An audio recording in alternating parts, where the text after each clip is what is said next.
I, 55F, have two children, George, 31M, and Gabrielle, 29F. Gabrielle recently got engaged, and I am helping her plan the wedding in my spare time, which the entire family is very excited about, except for George. George recently divorced his wife of 7 years, Susanna, 28F, after he said the spark had gone out. They have a set of twins together, Amy and Alice, 6F, and are trying to set up a healthy co-parenting relationship. Susanna is a great mother to my grandkids, and I was disappointed in George for giving up on their relationship so fast without even trying couples counseling. However, it wasn't my business or place to say anything. The drama started when George brought his new girlfriend to dinner at my house. He met his girlfriend, Bethany, 25F, through a work colleague, and they have been dating for 4 months. At dinner, Gabrielle and I were discussing flower arrangements, and Bethany felt the need to ask George if he'd ever marry again. George coughed before replying that he'd have to think about it, which seemed to deflate Bethany.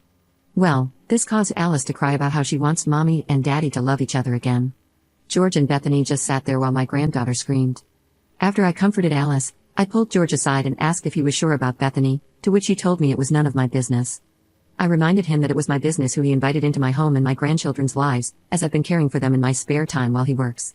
He and Susanna have 50-50 custody, but he can't afford daycare with the child support and alimony he owes Susanna, so I agreed to babysit as a favor to him and to help him save money.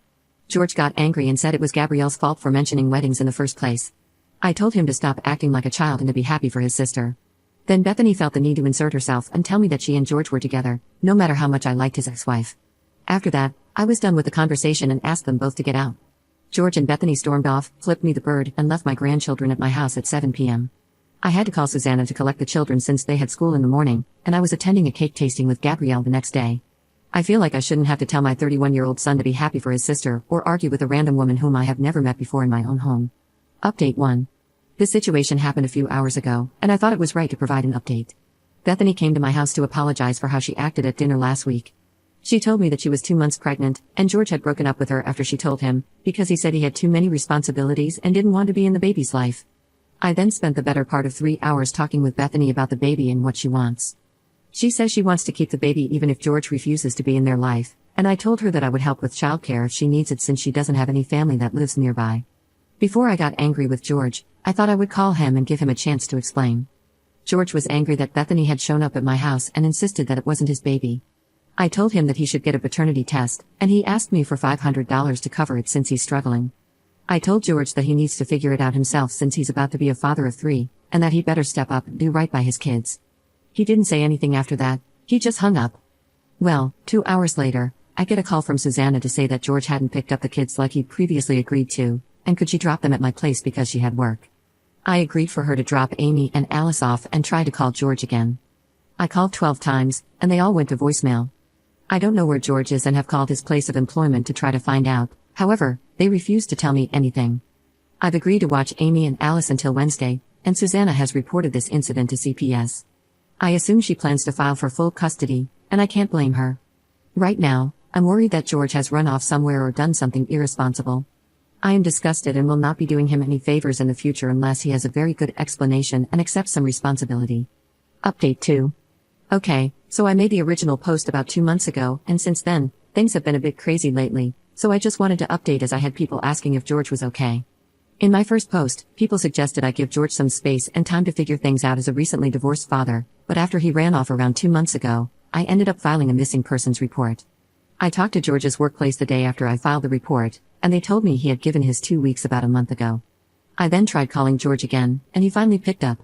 He told me he was okay, but had moved states and no longer wanted any contact with his children because it was all too much responsibility for him. I snapped at George and told him he couldn't just decide now he didn't want to be a father. Then George told me he never wanted kids in the first place and that the kids don't look anything like him anyway. George then told me to screw off and hung up the call. After that, I informed the police department about what had happened to let them know George wasn't in any danger and that we knew his whereabouts. After that happened, I just cried because I couldn't believe I had raised such a selfish person.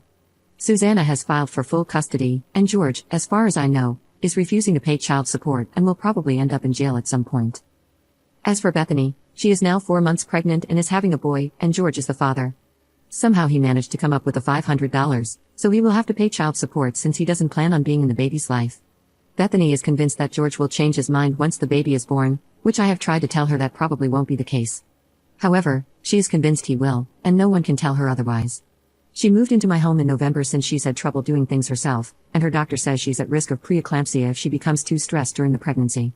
In that time, we have gotten closer, and despite how our first meeting went, I have actually come to like Bethany. Sorry, this isn't the happy ending some of you were expecting. I have been following the advice I received from the first post, and I have not contacted George, and he has not tried to contact me.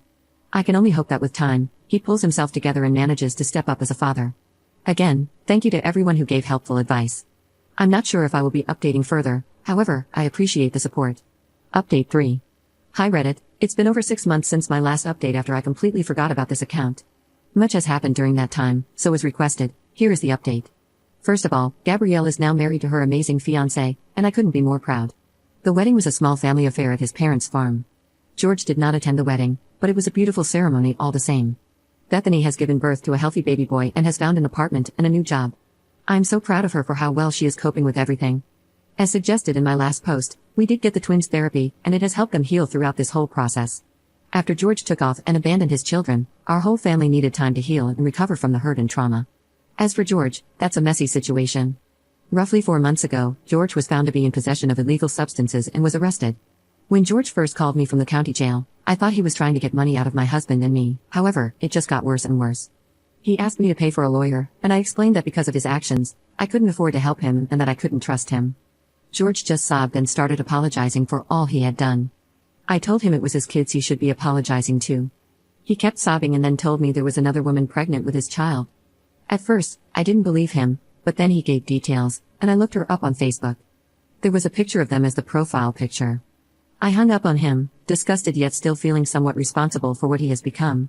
It was a few days later that we heard from George again, and he told us his trial was in 2 months. He sounded so scared, but part of me thought this was what he needed to learn consequences, though I felt disgusted at my thoughts since he's still my son who I raised. My husband and I decided to attend the trial, even though it was in the next state. We felt we had to for our son and peace of mind. I told Susanna and Bethany, and they were bewildered, declining to attend. At the trial, George was found guilty of all counts, including criminal damage, robbery, and failure to pay child support. The judge gave him 6 years with no plea deal due to evidence. I didn't know how to feel. My grandkids won't see their dad for 6 years. It's been 4 months, and I'm still confused. George calls daily, crying, apologizing, and begging us to get him out and to speak to his kids, which I've declined since Susanna hasn't given permission. Bethany decided on no contact with him or her son. I haven't reached out to his other girlfriend either, so unsure how to feel. This was depressing, but I'm glad I updated. Thank you for reading. This is probably my last post. I hope we can recover and heal from this.